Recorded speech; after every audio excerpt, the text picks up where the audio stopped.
Now that the balls are all attached, the shine is complete. All we have to do now is paint it.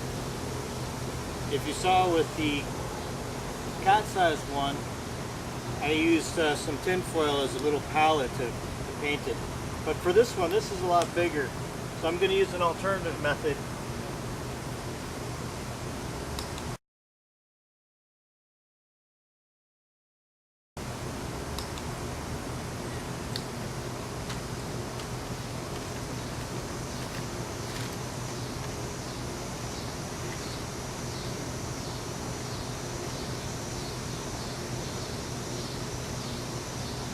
Just spray and paint.